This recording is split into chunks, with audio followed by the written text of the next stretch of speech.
Sarah thought she was getting into a regular Uber after her late shift at the hospital, tired nurse heading home expecting small talk about traffic or weather. Instead, she found herself in the middle of something that felt like a movie when three black SUVs started following them, and her quiet driver suddenly began making moves that no civilian should know how to make. Welcome to Faces Behind Stories. Before we dive into this incredible story of hidden missions and invisible protection, tell me in the comments from which city are you watching this video today. And if you believe these secret guardian stories deserve to be heard, hit that subscribe button, because sometimes your protector is closer than you think. Sarah Martinez had been pulling 12-hour shifts at St. Mary's Hospital. For 3 weeks straight, the COVID surge had left the nursing staff exhausted, understaffed, and running on nothing but caffeine and determination. By the time her shift ended at 2 a.m., she was too tired to drive home safely, so she did what she always did, opened the Uber app and requested a ride. The driver, Marcus, showed up in a silver Honda Civic clean interior. Good ratings, the kind of reliable ride she had taken dozens of times before he was maybe 45 years old, Asian American, wearing a simple black polo shirt and baseball cap. He greeted her politely, asked about her destination, and pulled away from the hospital pickup area with smooth, professional driving. Sarah settled into the back seat, grateful for the quiet ride. Marcus was one of those chatty drivers who felt compelled to fill every moment with conversation. He focused on driving, took efficient routes, and kept the car at a comfortable temperature, exactly what someone needed after a long day saving lives. But about 10 minutes into the drive, Sarah noticed something odd. Marcus kept checking his mirrors, not the casual glances that most drivers made, but systematic sweeps of all three mirrors in a pattern that seemed almost military. His hands were positioned on the steering wheel at exactly 10 and 2. His posture was alert, not relaxed, and though he appeared calm, there was something about his awareness that felt different. Then she saw the earpiece. It was small, almost invisible, tucked under the edge of his baseball cap. But when they passed under a streetlight, she caught a glimpse of the thin wire running from his ear down behind his collar. This one a Bluetooth headset for phone calls. This looked like something more professional, more tactical. Sarah was trying to decide if she was being paranoid when Marcus suddenly made a sharp right turn onto a side street that definitely was on the route to her apartment. "Excuse me," she said, leaning forward. "This is the way to my address." "I know," Marcus replied, his voice calm but different now. More focused. "We're taking a slight detour for safety reasons." "Safety reasons?" Sarah felt her heart rate increase. "What do you mean?" That's when she saw them in the side mirror, 3 black SUVs with tinted windows driving in formation about 2 blocks behind them. "Marcus, this isn't a normal Uber ride, is it?" Sarah asked, her voice tight with growing concern. "No, Mom, it isn't," Marcus replied, making another turn, this time onto a residential street lined with old oak trees. "I'm going to need you to stay calm and trust me. Can you do that?" Sarah stared at the back of his head, her mind racing through possibilities. Was she being kidnapped? Was this some elaborate human trafficking scheme? But something about Marcus' demeanor didn't feel threatening, it felt protective. The SUVs made the same turn. "Who are you?" Sarah demanded. "My name is Marcus Chen. I'm a federal agent and you're currently under protective surveillance." What Sarah practically shouted, "Why would I need protection? I work at a hospital. I'm nobody important." Marcus glanced at her in the rearview mirror. "You're Dr. Elena Rodriguez, aren't you?" "No," Sarah said, confused. "I'm Sarah Martinez. I'm a nurse." Marcus went very still for a moment, then spoke into what Sarah now realized was definitely not a consumer Bluetooth device. "Control, this is Watchdog. I have the wrong package. Repeat, wrong package." The response came through clearly enough for Sarah to hear. Watchdog maintained cover extraction protocol still in effect. Marcus made a quick U-turn and began driving back toward the main road. Sarah watched the SUVs continue straight, clearly confused by the sudden direction change. "I'm sorry, Sarah," Marcus said, his voice returning to something closer to normal. "You've been caught in a case of mistaken identity." "Mistaken identity for what? Dr. Elena Rodriguez is a trauma surgeon at your hospital." She was scheduled to work tonight but called in sick at the last minute when you requested an Uber pickup from the hospital at the same time she normally leaves. My team assumed you were her. Sarah felt pieces clicking into place. Why would a trauma surgeon need federal protection? Because Dr. Rodriguez has been receiving death threats. Marcus explained someone very dangerous wants her dead, and tonight they plan to follow her home. The black SUVs had regrouped and were now visible again in the distance, maintaining their surveillance position, even though they no longer had the right target. Sarah realized she was sitting in the middle of an active federal operation involving assassins, mistaken identity, and a trauma surgeon whose life was in danger, all because she had worked a double shift and called an Uber. "This is insane," she whispered. Marcus smiled grimly in the mirror. "Welcome to my Tuesday night."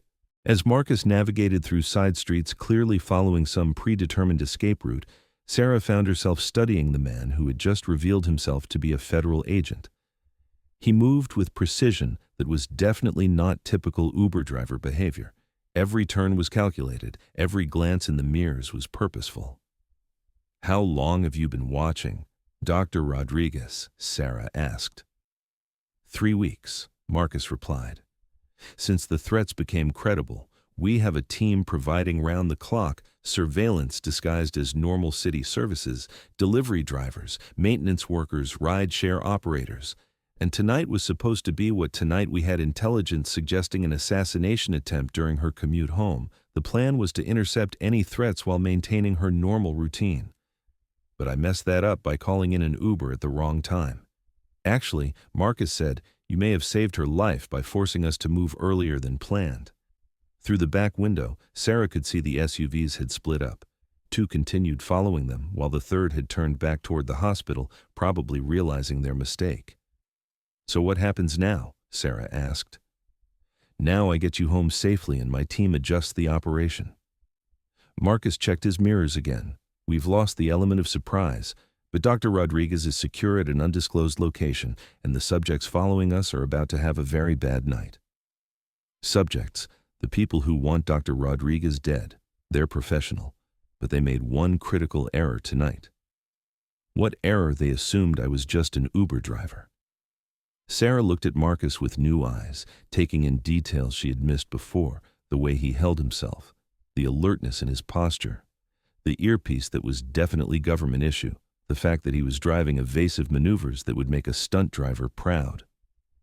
"You're not just any federal agent, are you?" Marcus smiled that same grim smile. "I've been with the CIA for 15 years, specialized in protective operations, deep cover surveillance and counter-assassination." "You mean you're a spy? I prefer intelligence operative, but sure, spy works." Sarah felt like she had stepped through the looking glass into some alternate reality where her Tuesday night Uber ride had become a Jason Bourne movie, but the adrenaline was real, the danger was real, and the man driving her was clearly very good at his job. The question was what happened next. Marcus made another series of turns, each one designed to test whether they were still being followed. The answer became clear when the remaining SUVs maintained their positions. Sarah could see them in the mirrors, dark shapes with tinted windows, staying exactly the right distance behind. "Control, this is Watchdog," Marcus spoke into his earpiece, still maintaining cover, but subjects are persistent, requesting backup. The response was immediate. "Watchdog, backup is en route. ETA 4 minutes, can you maintain? Until then, Roger." That Marcus replied, then glanced at Sarah in the mirror. "I need you to listen carefully, Sarah, in about 30 seconds. This is going to get interesting." "Interesting how?" "The kind of interesting that involves high-speed, evasive driving." Sarah gripped the door handle. "Oh God, I just wanted to go home." "Trust me," Marcus said, "and follow my instructions. Exactly when I tell you to get down, you get down. When I tell you to brace, you brace. Understood?" Before Sarah could answer, Marcus suddenly accelerated hard. The Honda Civic lurching forward with surprising power, the SUVs behind them immediately responded, closing distance and revealing that this had moved from surveillance to active pursuit. One of the SUVs pulled alongside them in the left lane. Sarah could see the passenger window rolling down. "Get down," Marcus barked. Sarah dropped below the window line just as something cracked against the glass spiderwebbing the passenger side window. They were shooting at a Honda Civic in the middle of downtown, as if this was some action movie instead of real life. Marcus yanked the steering wheel hard, right, taking them up an on-ramp to the interstate. The Civic handled the maneuver like it had been modified for pursuit driving, which Sarah was beginning to suspect it probably had been. "How is this car so fast?" she shouted from her position on the floor. "Government motors," Marcus replied grimly. "This isn't exactly a stock Civic." The SUVs followed them onto the interstate, but now Marcus had room to maneuver. He began weaving between lanes, using other traffic as cover, while maintaining speeds that should have been impossible in a four-cylinder sedan. Sarah could hear sirens now distant, but getting closer. "Back up," Marcus asked into his earpiece. "Inbound watchdog, maintain current heading." "Where are we going?" Sarah called out, still crouched below the windows. "Somewhere safe." Marcus replied, "Somewhere these guys can't follow." 2 minutes later, Marcus took an exit at dangerous speed that led directly into what looked like an industrial complex, but as they approached, Sarah realized it was industrial.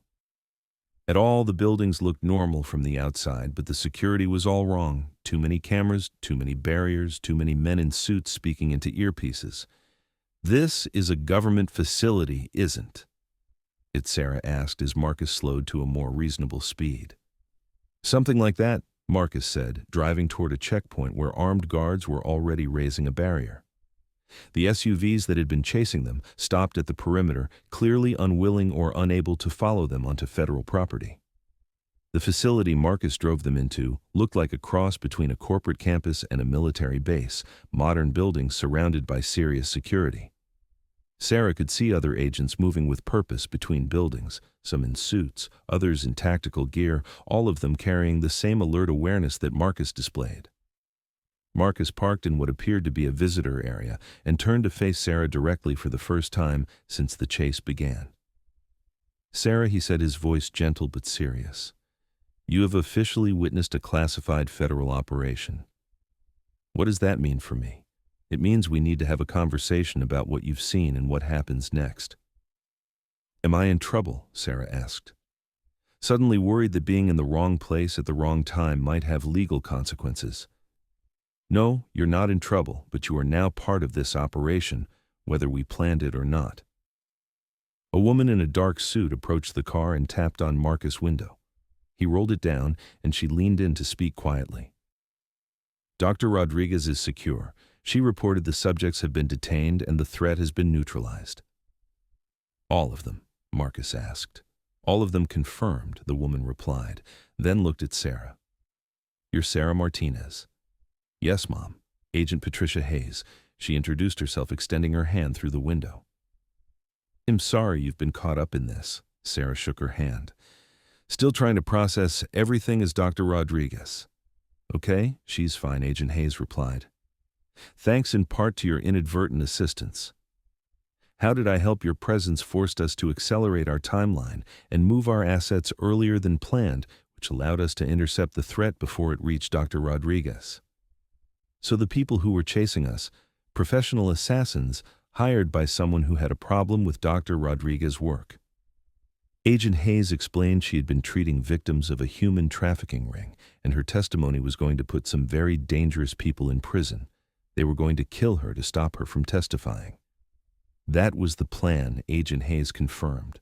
But now they're in federal custody and Dr. Rodriguez is safe. Marcus turned to Sarah. "The immediate danger is over, but I need to ask you a favor." "What kind of favor?" "The kind where you never mention any of this to anyone." Agent Hayes invited Sarah into one of the buildings for what she called a debriefing, which turned out to be a comfortable office with coffee and a view of what was clearly a much larger operation than Sarah had imagined. "How often does this happen?" Sarah asked, sitting across from Agent Hayes, while Marcus stood by the window, still alert, still watching. "More often than you'd think," Hayes replied. "Protective operations happen every day. Most people just don't notice them, and Marcus has been doing this for 15 years. Marcus has been one of our best operatives." Hayes said he specializes in deep cover protective surveillance, which means spending months or years embedded in communities, protecting high-value targets without them ever knowing they're being protected. So being an Uber driver isn't his real job. It's one of several covers he's maintained over the past 3 years. Hayes explained he's also been a delivery driver, taxi operator, and food service worker, all of which allow him to move freely through the city while maintaining surveillance on people who need protection. Sarah looked at Marcus with new understanding. How many people have you protected without them knowing? Marcus smiled. Dozens. Doctors who treat crime victims, judges who hear dangerous cases, journalists who investigate the wrong people, federal prosecutors working organized crime cases, and they never know. That's the point. Marcus said if they knew they were being protected, it would change their behavior, make them targets, or make them too scared to do their jobs. So you just drive around the city pretending to be a normal person while actually being a secret agent. More or less, Marcus confirmed. Sarah shook her head. This is the most surreal night of my life. Agent Hayes leaned forward. Sarah, what happened tonight needs to stay classified, but I want you to know that your presence probably saved Dr. Rodriguez's life by forcing us to move our operation earlier. How do I go back to normal life after this? Sarah asked. How do I just pretend none of this happened? You don't have to pretend, Hayes said. You just have to understand that there are people like Marcus working every day to keep good people safe. Most of the time, you never see us, never know we're there, but we're always watching. And if I need help someday, call the police like anyone else, Hayes said with a smile. But know that sometimes your Uber driver might be more than he appears. Marcus approached the desk. I can drive you home now if you'd like. Sarah, the real route this time? No detour. Sarah stood up, feeling like she was leaving some alternate universe to return to her normal life. One more question. Shoot, Marcus said. Do you actually have a 5-star rating? Marcus grinned. I work very hard to maintain my cover. The ride to Sarah's apartment was quiet, but different now. Marcus drove the direct route, obeyed traffic laws, and made normal conversation about the weather. But Sarah could see him differently now, the way his eyes constantly scanned the mirrors, the professional alertness that never quite turned off the fact that her ordinary Tuesday night Uber driver was actually a CIA operative protecting people she would never know about. When they arrived at her building, Marcus turned to face her one last time. Sarah, he said, I know this was unexpected, but I want you to know that there are good people working every day to keep others safe. Most of the time, we stay invisible, but we're always there. Will I see you again? She asked. Probably not. Marcus replied. My cover here is blown. You'll be moving to a different assignment, different identity, but other people like you will still be out there. Always, Marcus confirmed, in Ubers, taxis, delivery trucks, maintenance vans, coffee shops, and hospitals, guardians you never see protecting people who never know they need protection. Sarah got out of the car and watched Marcus drive away, disappearing into the night like the ghost he had always been. She climbed the stairs to her apartment, unlocked her door, and sat down on her couch, trying to process what had just happened. Her phone buzzed with a notification from Uber, asking her to rate her ride. Sarah stared at the screen for a long moment, then gave Marcus 5 stars and typed in the comment section, "Best driver ever. Hope you're safe wherever you are." 2 days later, Sarah read in the news that a major human trafficking ring had been broken up with arrests made across 3 states. Dr. Rodriguez was mentioned as a key witness whose testimony had been crucial to the prosecution's success. Sarah smiled, knowing that somewhere in the city, a quiet professional was climbing into another ordinary car, ready to spend another day protecting people who would never know his name. Sometimes the most important work is done by people no one notices. Sometimes your guardian angel drives a Honda Civic, and sometimes the most extraordinary people are the ones who work very hard to appear completely ordinary. Have you ever wondered if the quiet person serving you might be protecting you in ways you never imagined? Share your thoughts in the comments below, and remember to look twice at the ordinary people around you.